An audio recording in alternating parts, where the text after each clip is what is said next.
हमारी संस्कृति, हमारे संस्कार सदा रहें हमारे साथ। सब्सक्राइब करें तिलक। नरकासुर देवताओं के लिए काल रात्रि सिद्ध हो रहा है। स्वर्गलोक में त्राही त्राही मच गई है।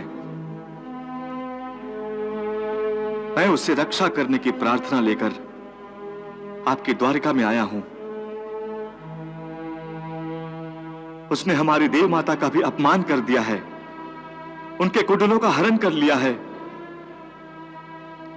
हम सब उसके आगे असमर्थ हो गए हैं। परंतु क्यों?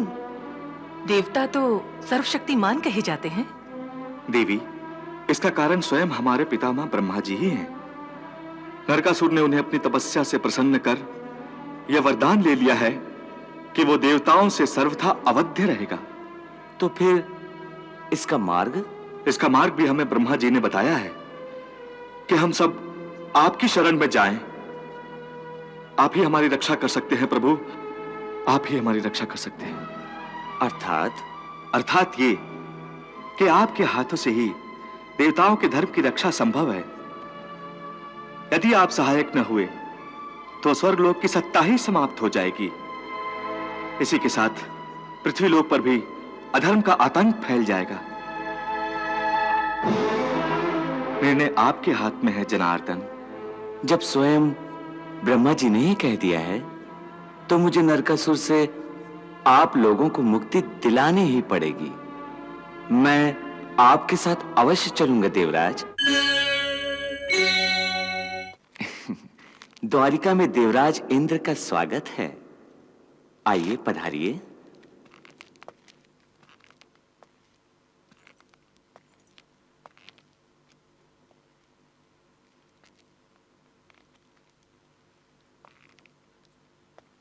आसन ग्रहण कीजिए। अब बताएं देवराज, किस कारण यहां आने का कष्ट उठाया? मेरे योग्य कोई सेवा? सेवा नहीं, एक प्रार्थना है। निसंकोच कहें। द्वारिकाधीश, इस समय देवलोक पर आतंक के बादल छाए हुए हैं। क्यों? अधर्मी नरकासुर के कारण। नरकासुर देवताओं के लिए काल रात्रि सिद्ध हो रहा है। स्वर्गलोक में त्राही त्राही मच गई है। मैं उससे रक्षा करने की प्रार्थना लेकर आपकी द्वारिका में आया हूं। उसने हमारी देव माता का भी अपमान कर दिया है, उनके कुंडलों का हरण कर लिया है। हम सब उसके आगे असमर्थ हो गए हैं। परंतु क्यों? देवता तो सर्वशक्तिमान कहे जाते हैं। देवी, इसका कारण स्वयं हमारे पितामह ब्रह्मा जी ही हैं। नरकासुर ने उन्हें अपनी तपस्या से प्रसन्न कर यह वरदान ले लिया है कि वो देवताओं से सर्वथा अवध्य रहेगा। तो फिर इसका मार्ग? इसका मार्ग भी हमें ब्रह्मा जी ने बताया है कि हम सब आपकी शरण में जाएं।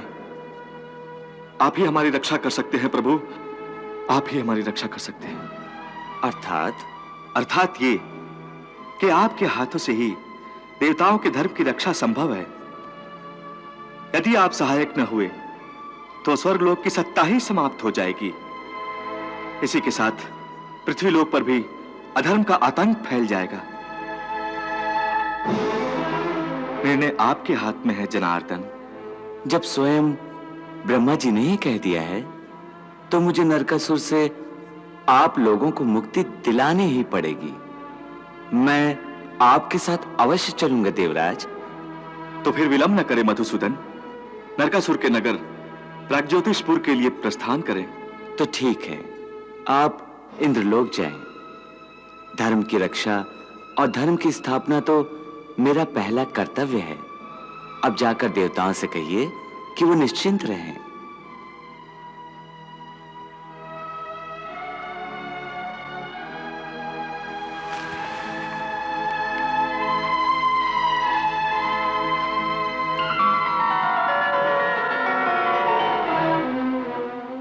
तो आप जा रहे हैं द्वारकाधीश? हाँ, धर्म की रक्षा तो करनी ही पड़ेगी। मैं भी आपके साथ चलूंगी। तुम? सत्यभामा, मुझे नरकासुर से युद्ध करना पड़ेगा। तुम युद्ध में क्या करोगी? मैं आपकी सहायता करूंगी। मेरी सहायता? मैं भी तो यादव कन्या हूं। नारी को अशक्ति मत समझिए द्वारकाधीश। जैसी तुम्हारी इच्छा।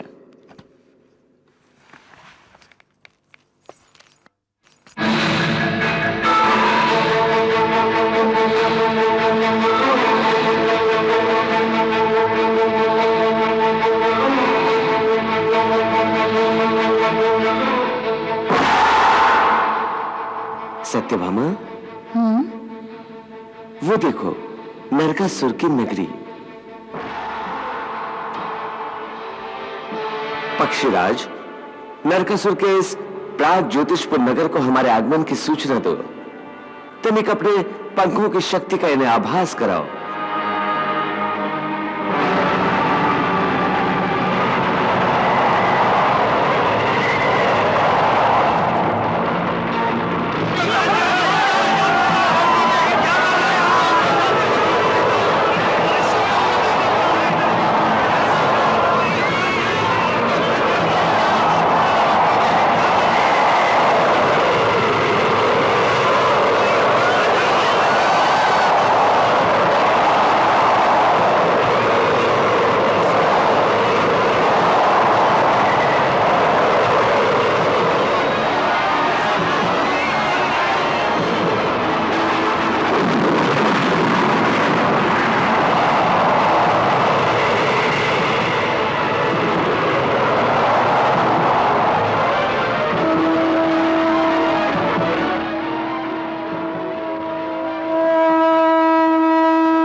शंख ध्वनि है।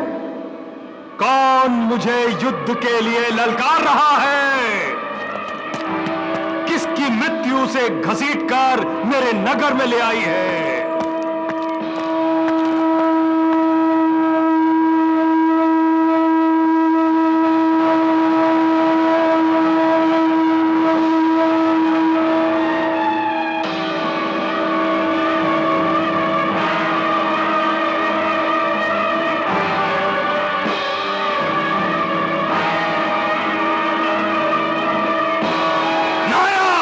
स्वामी, जाओ देखो कौन अपने प्राणों की आहुति देने के लिए मेरे नगर में आ गया है। उसे उसकी इस धृष्टता का दंड दो, मृत्युदंड।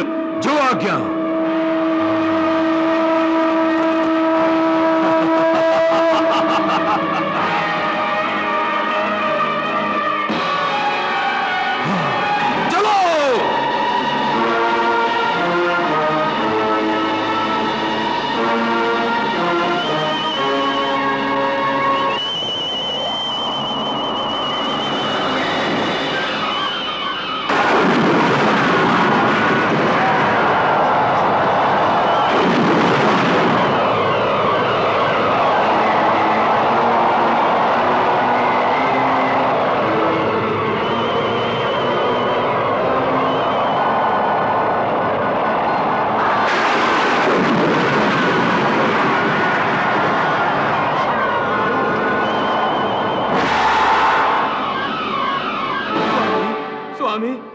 अनर्थ हो गया। धूमकेतु, तुम युद्ध का मैदान छोड़कर यहां कैसे भाग आए? अनर्थ हो गया, अनर्थ हो गया। द्वारिका के कृष्ण ने आकर हमारी सारी सेना का नाश कर दिया। हमारे सारे सैनिक मारे गए। उस दुष्ट ग्वाले का इतना दुस्साहस कि मेरी नगरी प्राग ज्योतिषपुर पर आक्रमण करे। निश्चय ही उसकी मृत्यु मेरे हाथों से लिखी हुई है। मैं स्वयं उसका वध करूंगा। दुष्ट ग्वाले, सावधान, मैं आ रहा हूं।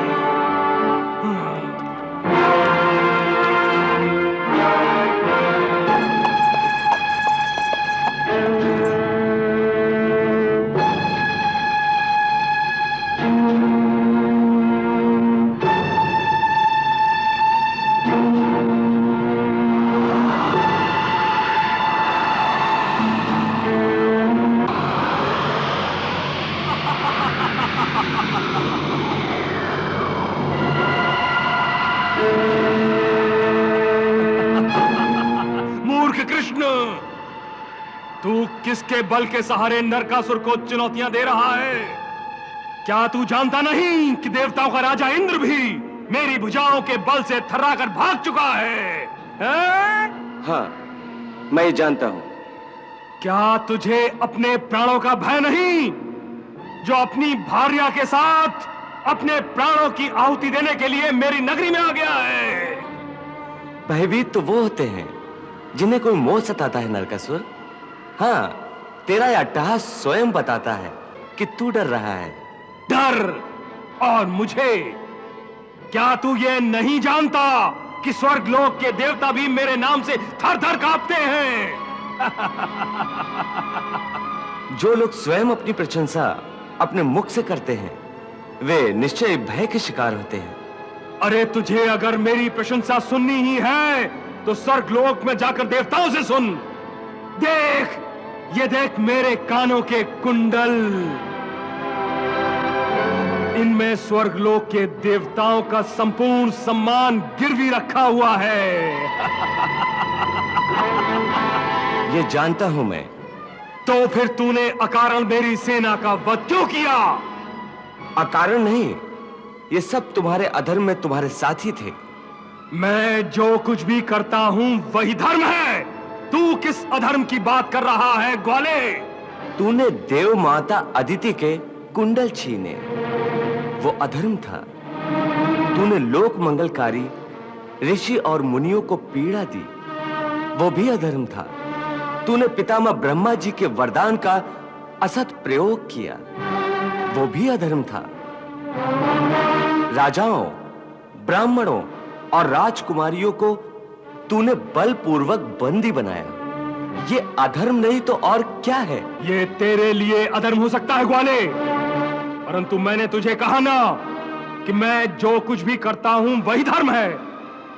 इसलिए एक बात भली भांति कान खोलकर सुन ले कि मैं यहां जो कुछ भी कर रहा हूं अपना धर्म पालन करने के लिए ही कर रहा हूं।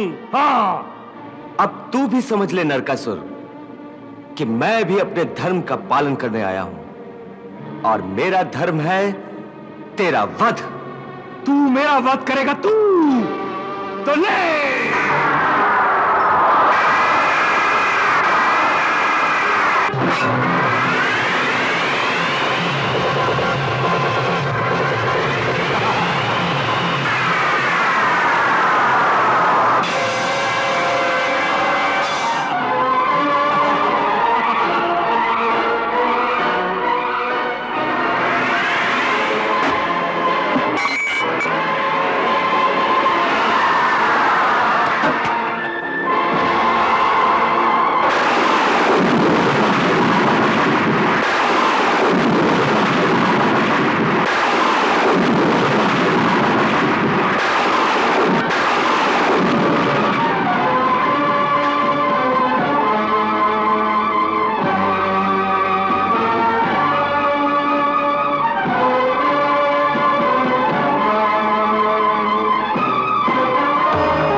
देवी, कौन है आप? मैं भूदेवी हूँ। ये नरकासुर मेरा ही पुत्र था। भगवान, पूर्व काल में आपने अपने वराह अवतार के समय मुझे वरदान देकर इस पुत्र को दिया था। अच्छा हुआ कि इसकी मुक्ति आपके ही हाथों से हुई है। लीजिए ये कुंडल।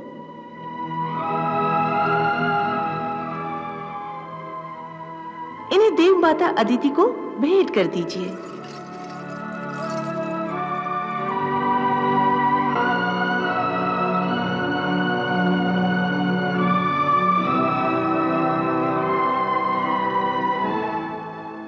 देवी, आपका पुत्र अधर्मी और पापी हो गया था, इसलिए मुझे उसका संहार करना पड़ा। निश्चय ही आप मेरे ऊपर पापों का भार कम करने के लिए ही तो आए हैं प्रभु। पुत्र यदि पापी हो जाए, अधर्म करे, दूसरों को सताए, तो वो एक माँ के लिए भी भार बन जाता है। इसलिए मुझे नरकासुर के वध का दुख नहीं है।